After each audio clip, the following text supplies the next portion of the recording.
Olá, hoje eu vou apresentar para vocês um pouco do trabalho desenvolvido aqui no Departamento de Engenharia Química da Universidade Estadual de Maringá. Então, o título desse trabalho ele é Processo de Purificação da Lignina, uma breve revisão então dos processos que a gente pode utilizar nesse processo de purificação. Então, quando a gente olha ali toda a balança comercial brasileira, a gente vê ali que o agronegócio brasileiro ele tem um grande impacto nessa balança comercial. E se a gente olhar então o valor total de exportação que o Brasil tem, quase metade desse valor é devido à exportação, às vendas de commodities que são oriundas do agronegócio brasileiro. E aí, como decorrência, né, dessas atividades do agronegócio, a gente tem ali a geração de resíduos. E esses resíduos, muitas vezes, eles são descartados, então eles podem ser reaproveitados. E nesse contexto, a gente vem crescendo ali, né, a questão das biorrefinarias, elas têm ganhando cada vez destaque e sendo cada vez mais temas em estudo. E é dessa forma, quando a gente fala na biorefinaria, toda aquela biomassa disponível que não é aproveitada pelas atividades do agronegócio, ela seria integrada e convertida em um produto de alto valor agregado, que é o que a gente conhece também como uma economia circular. Então, eu teria um resíduo e ele vai ser reinserido novamente na economia devido a essa conversão em um produto de alto valor agregado. E aí, quando a gente fala, né, em agronegócio, commodities, vem na nossa cabeça ali, as empresas de papel e celulose, que é um setor industrial que vem crescendo constantemente, ela vem se tornando ali alvo de pesquisas, justamente devido à geração do licor negro, que é um subproduto desse processo que tem uma alta concentração de lignina e essa lignina ainda é vista como resíduo de baixo valor da pulpação celulósica. Então, para mostrar um pouco desse processo da indústria de papel e celulose, então a indústria ela tem lá o digestor.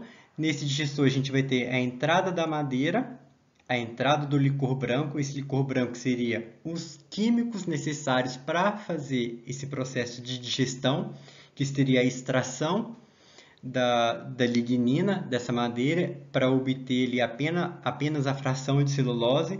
Então, a fração rica em celulose é a polpa que sai do processo e o licor negro é aquela fração ali onde a gente vai ter praticamente toda a lignina que foi extraída da madeira. Então, o licor negro, a grosso modo, ele vai ser composto pelo licor branco, que são aqueles foram os reagentes que foram inseridos ali no processo, que vai sair que vai extrair toda a lignina da madeira. A gente vai ter a hemicelulose e a lignina, que foram as frações extraídas da madeira. Então, o licor branco é o reagente que a gente utilizou para fazer esse processo de extração, e a lignina e a hemicelulose são aquelas frações que foram extraídas da madeira. Então, essa é a composição majoritária, né, do licor negro. São os químicos, a hemicelulose e a lignina. E aí entra a biorefinaria. Então, como a gente tem a geração desse licor negro, que ela é na indústria para a celulose, o licor negro ele é queimado para geração de energia, a gente pode dar ali um outro destino, um destino mais nobre para esse subproduto. E aí que entra as biorrefinarias. Então, as biorrefinarias, o que que ela vai fazer? Ela vai pegar, então, esse subproduto e converter ele em um produto de alto valor agregado. E como que a gente pode fazer isso? Por exemplo, da hemicelulose, a gente pode pegar a hemicelulose e convertê-la, por exemplo, em etanol, em aditivos, como a vanilina, que é utilizada ali no setor alimentício. A gente pode utilizar a hemicelulose na formulação de plásticos e dentre outras aplicações que a gente pode encontrar aí na literatura. Já a lignina, a gente pode utilizar ela para a produção de biocombustíveis, para a síntese de fibra de carbono e também na formulação de resinas fenólicas. Mas, para a gente utilizar esse licor negro, a gente precisa fazer um fracionamento. Para reaproveitar, então, as frações de hemicelulose e lignina, a gente precisa fazer um fracionamento para obter, então, a lignina o mais livre, com alto grau de pureza e uma hemicelulose com um alto grau de pureza. Então, para separar o máximo possível a lignina dessa hemicelulose das demais impurezas ali presentes no licor negro. Dentre os métodos de fracionamento encontrados na literatura, a gente pode citar ali o lignoboost, que é um método de precipitação, o método de extração por solventes, um método baseado na diferença do peso molecular, que é representado aí pelo método de separação por membranas, e também o método de adsorção. Então, quando a gente vai fazer ali uma revisão da literatura, a gente tem esses 3 principais métodos utilizados nesse fracionamento. Como eu disse, a precipitação diferencial, que é ilustrada ali pelo método lignoboost, que consiste ali na acidificação do licor negro e decorrente da diminuição do pH, essa lignina ela vai precipitando. Só que juntamente com essa precipitação, a gente pode ter ali a formação de coloides, que torna o processo de filtração mais complexo. Esses coloides são principalmente as frações de lignina de alto peso molecular, que a gente vai ver mais adiante. Um outro método é o método de extração usando solventes, onde a gente pode fazer uma extração Soxhlet, uma extração utilizando solventes orgânicos ou até mesmo uma cromatografia. A vantagem desse método é que ele permite a obtenção de uma fração de lignina de baixo peso molecular. Então, a gente tem uma fração mais uniforme ali de lignina. E o terceiro método é o método de membranas, que baseia ali na diferença de peso molecular da composição ali do licor negro. Então, com isso, a gente vai obter frações com uma distribuição de peso molecular bem definido e livre de tratamentos com reagentes. Então, a gente não vai utilizar o solvente, não vai utilizar um agente para acidificar o meio. E após esse fracionamento, a gente vai obter, como eu disse, 2 principais frações. A fração de alto peso molecular, que é constituída pela lignina de alto peso molecular, e também pela hemicelulose, que são carboidratos. E como ali no meio a lignina e a hemicelulose elas estão em constante interação, a gente tem também o complexo lignina-carboidrato, que é a interação da lignina com a hemicelulose, que também é chamado de LCC. E a segunda fração, que é a fração de baixo peso molecular, que ela é constituída, como o próprio nome ele já diz, né, pela lignina de baixo peso molecular. Então, a gente tem ali uma distribuição mais uniforme do peso molecular da fração de lignina. Então, isso pode ser um ponto favorável nesse processo de purificação e fracionamento.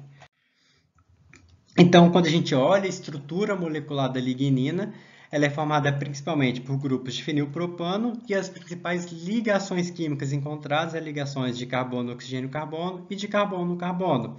A lignina é uma macromolécula predominantemente aromática, de estrutura hidrofóbica e uma massa molar variável, uma vez que a massa molecular da lignina pode variar de 1 kDa a até 100 kDa. Então, as moléculas de lignina de baixo peso molecular, elas são solúveis. Já aquelas de alto peso molecular, de uma massa molar alta, elas são aqueles polímeros mais densos e que estão suscetíveis a formações de coloides, que, como eu disse, vai dificultar ali o processo de filtração. Então, o principal objetivo do fracionamento é obter frações de peso molecular específico, cujas propriedades são bem definidas. E aí, por outro lado, a hemicelulose, elas são macromoléculas de cadeia curta feitas de pentose, que são carboidratos como a xilose, arabinose, galactose, glucose e manose. Elas têm estruturas hidrofílicas e a massa molar já mais concentradas, né? Já que a massa molar da hemicelulose ela varia ali de 25 a 35 kDa. E aí, dentre os 2 processos que eu vou tratar aqui hoje, é o processo de membranas e de adsorção. O processo de membranas ele tem uma vantagem porque a gente não adiciona nenhum reagente químico secundário e ele é de fácil scale-up, uma vez que a gente depende ali apenas da pressão transmembrana e do poro da porosidade dessa membrana. A ultrafiltração ela tem uma baixa retenção de lignina, ela é utilizada principalmente para reter a hemicelulose e os complexos de LCC, lignina-carboidrato. E aí a gente pode utilizar um processo combinado de ultrafiltração com a nanofiltração. Já na nanofiltração, a gente vai fazer então um polimento, que é a concentração da lignina, uma vez que a ultrafiltração ela já reteve ali a hemicelulose e os complexos de lignina-carboidrato. Então, à medida que a gente vai diminuindo o diâmetro de corte, a gente vai obtendo ali uma fração menos polidispersa. Então, a gente vai ter ali uma menor distribuição da massa molecular da lignina e uma lignina cada vez mais pura.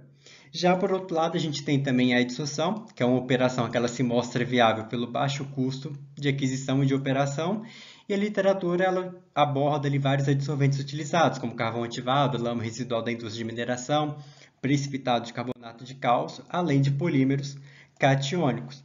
E então, como conclusão dessa revisão bibliográfica, a gente viu que a lignina e a hemicelulose elas podem ser eficientemente separadas tanto pelo processo de membranas como pelo processo de adsorção.